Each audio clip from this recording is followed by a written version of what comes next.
ان کے مزار پر آ کر صرف حاضری دینی ہے, لنگر کھانا ہے, نعرے لگانے, چلے جانا ہے. We have to get message for all دربار, سارے دربارات سے میسج کیا لینا ہے کہ یار انہوں نے تو ہم پر کتنا بڑا احسان کیا. السلام علیکم ورحمۃ اللہ وبرکاتہ. دوستو, ہم اولیاء اکرام سے محبت کیوں نہ کریں؟ ان ہستیوں کا ہم پر کیا کیا احسانات ہیں, سنیں مولانا عبدالحبیب اتاری صاحب سے. ایک بات آپ کو ہمیشہ اولیاء کرام کے مزار پر جا کر سمجھنی ہے. اب جب بھی کسی مزار پہ جائیں نا, ماشاءاللہ جو بڑے بڑے مزارات ہیں, داتا حضور چلے جائیں, آپ دیکھیں گے داتا حضور لاہور میں پیدا نہیں ہوئے, آپ لاہور کے رہنے والے نہیں ہیں. بابا فرید کے مزار پہ جائیں, پاک پتن کے پیدائش نہیں ہے, ٹھیک ہے. آپ آگے جائیں حضرت بہاؤدین زکریا ملتانی, آپ ملتان کے نہیں ہیں. جتنے بڑے بڑے مزار, سخی عبد الوہاب شاہ حیدرآباد میں پیدا نہیں ہوئے, عبداللہ شاہ غازی رحمۃ اللہ تعالی علیہ کراچی میں پیدا نہیں ہوئے. اب اس کا مطلب کیا ہوا؟ کوئی مدینے سے آیا, کوئی عراق سے آیا, کوئی افغانستان سے آیا, کوئی غزنی سے آیا, کوئی کہاں سے آیا. کیوں آئے؟ کاروبار کرنے نہیں, دین پھیلانے. صدیوں پہلے کتنا مشکل سفر ہوگا. آپ ذرا 25-50 سال پہلے کے سفر کے احوال تو پوچھیں اپنے والد دادا جان سے. بسوں میں لوگ عمرے پہ جاتے تھے, حج پہ جاتے تھے, 6 مہینے کا سفر ہوتا تھا. آج سے 50 سال پرانی بات ہے, 60 سال پرانی بات ہے. ٹریول ہوتا تھا, بڑا تکلیف دے, اب آسان ہو گیا. 700 سال پہلے کیسا ٹریول ہوگا, 800 سال پہلے کیسا سفر ہوگا, کبھی سوچا آپ نے؟ سفر کیوں تھا؟ کاروبار کے لیے نہیں, پیسے کے لیے نہیں, اللہ کے دین کو پھیلانے کے لیے. اور یہ کیسا سفر تھا کہ واپس بھی نہیں جا سکے. بابا فرید واپس نہیں جا سکے, داتا حضور واپس نہیں جا سکے, عبد الوہاب شاہ جیلانی واپس نہیں جا سکے, عبداللہ شاہ غازی واپس نہیں جا سکے. وہ سفر پہ نکلے, اپنے وطن واپس نہیں گئے, کہیں اور ہی انتقال ہوا, وہیں مزار بن گیا. میسج کیا ہے؟ اے پاکستان میں بسنے والوں, ہم پر احسان ہے اولیاء کرام کا. یہ مہربانیاں ہیں ان عظیم ہستیوں کی کہ یہ ہزاروں میل کا سفر کر کے آئے, ہمیں اسلام کی دعوت پہنچائی, ہمارے آباء و اجداد کو مسلمان کیا. ہو سکتا ہے ہمارے آباء و اجداد میں 100 200 500 سال پہلے لوگ غیر مسلم ہوں, یہ ان اولیاء کرام کے ہاتھ پر مسلمان ہوئے. آج گھر بیٹھے میں مسلمان, آپ مسلمان, ہمارے ماں باپ مسلمان, ہم پیدا ہوئے, ہمارے کانوں میں پہلی آواز اللہ اکبر آئی. کس کا احسان ہے؟ یہ اولیاء کرام کا احسان ہے, یہ صحابہ کرام کا احسان ہے. خدا کی قسم ساری زندگی ان کے لیے دعائیں کریں, ان کا شکر ادا نہیں ہو سکتا, ان کا شکریہ ادا نہیں کر سکتے ہم. افسوس یہ ہوتا ہے بدقسمتی سے آج کل پلاننگ کے ذریعے لوگوں کو اولیاء سے دور کیا جا رہا ہے, لوگوں کو جناب صحابہ اور اہل بیت کی محبت دلوں سے نکالی جا رہی ہے. ارے پاکستان ہندوستان والے مسلمان کیسے ہوئے؟ اگر یہ اولیاء سفر نہ کرتے, یہ صحابہ سفر نہ کرتے, یہ اہل بیت کے لوگ سفر نہ کرتے. تو سوچنا ہے میرے پیارے اسلامی بھائیوں, ہمیں کہ اولیاء کرام سے دل و جان سے محبت کرنی ہے. مگر اس سے ایک میسج بھی تو لو نا. کیا ان کے مزار پر آ کر صرف حاضری دینی ہے, لنگر کھانا ہے, نعرے لگانے, چلے جانا ہے؟ We have to get message for all دربار, سارے دربارات سے میسج کیا لینا ہے کہ یار انہوں نے تو ہم پر کتنا بڑا احسان کیا, کتنا بڑا مدنی قافلے میں سفر کیا کہ واپس ہی نہیں جا سکے. آج میں اور آپ کتنا سفر کر رہے ہیں, ہم نے کیا دین کے لیے قربانی دی؟ ہمیں تو کوئی نہیں کہتا بھائی اپنا گھر چھوڑ کے جاؤ پھر کبھی واپس نہیں آنا.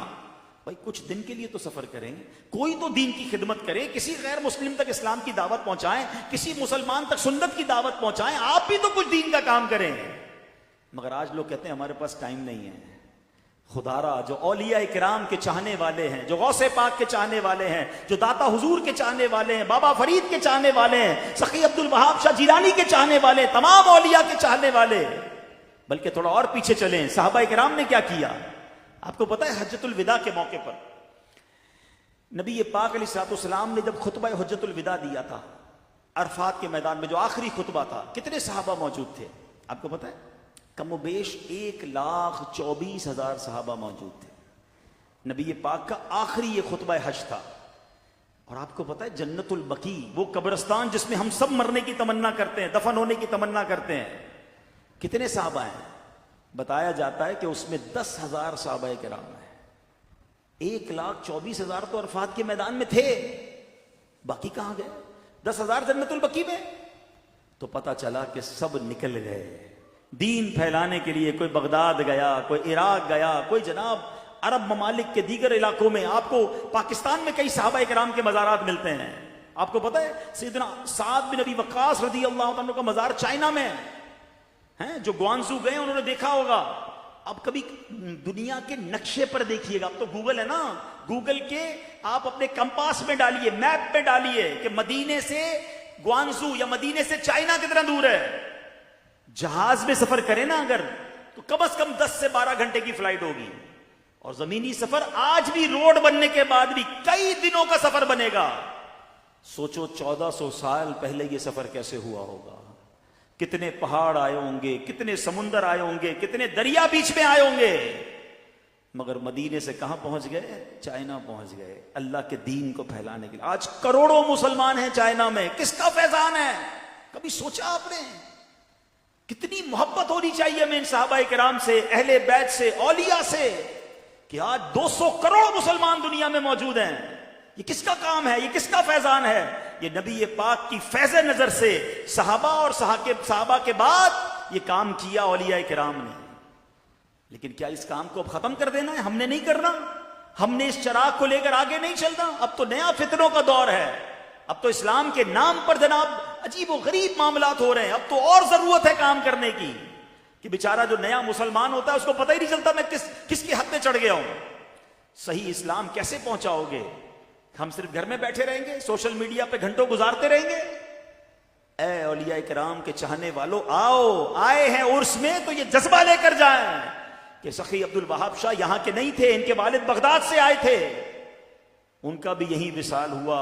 عبد الوہاب شاہ جیلانی کا بھی یہی وصال ہوا. آج حیدرآباد کو نواز رہے ہیں، اپنے مزار سے بھی نواز رہے ہیں. مگر حیدرآباد میں رہنے والے سندھ کے کسی علاقے میں جا کر دین کی دعوت دینے کے لیے تیار نہیں ہیں.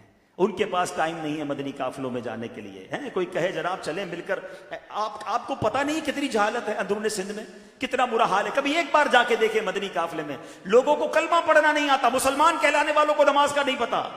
کون سکھائے گا انہیں؟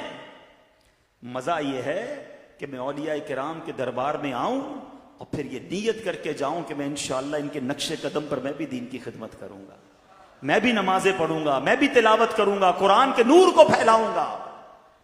قرآن سبحان اللہ کیسی عظیم کتاب ہے. آپ کسی بھی ولی کے زندگی کو اٹھائیں، قرآن پاک سے والہانہ پیار ہوتا تھا. حضرت پیران پیر شیخ عبد القادر جیلانی، آپ کو پتہ کتنی تلاوت کرتے تھے؟ آپ کے بارے میں آتا ہے 15 سال تک روزانہ ایک بار قرآن پاک ختم کرتے تھے. اے قادریوں، بڑی محبت ہے پیران پیر سے، ہونی بھی چاہیے. مگر کیا یہ محبت صرف 11ویں کی نیاز کھانے تک ہے یا منقبت پڑھنے تک ہے؟ غوث پاک کے بارے میں آتا ہے 40 سال تک عشاء کے وضو سے فجر کی نماز ادا کی ہے. اب مجھے بتاؤ، قادری کہلانے والا جس کے پیران پیر 40 سال تک عشاء کے وضو سے فجر پڑھے، قادری نہ عشاء پڑھے نہ فجر پڑھے. غوث پاک 15 سال تک پورا قرآن پڑھے روزانہ، اور قادری کہلانے والے کو قرآن پڑھنا ہی نہ ہے. پڑھنا تو دور کی بات ہے، پڑھنا ہی نہیں آتا، تلفظ ہی ٹھیک نہیں ہے. بتاؤ نا یہ کیسی محبت ہے؟ کیا واقعی محبت ہے صرف نعرے ہیں؟ اپنے آپ سے پوچھیں. قرآن پاک ہر ولی کو بڑا پیارا. ولی بنتا ہی جب ہے جب قرآن سے محبت کرنے والا. وہ کیسا ولی ہے جو قرآن نہیں پڑھے گا؟ اللہ سے جس کو محبت ہو جائے وہ رب کے کلام سے تو والہانہ پیار کرے گا نا. سو دوستو، اولیاء کرام، صحابہ کرام، تابعین اعظام، اہل بیت اعظام سے دل و جان سے محبت کرے اور حضور صلی اللہ علیہ وسلم کے لائے ہوئے شریعت پر عمل پیرا رہے. اسی میں ہمارے لیے دونوں جہاں میں بھلائی ہے. سو دوستو، یہ بیان کیسا لگا کمنٹس کر کے ضرور بتائیے گا. ملتے ہیں کسی اور ویڈیو میں، تب تک اپنا خیال رکھیے. خدا حافظ. السلام علیکم ورحمۃ اللہ.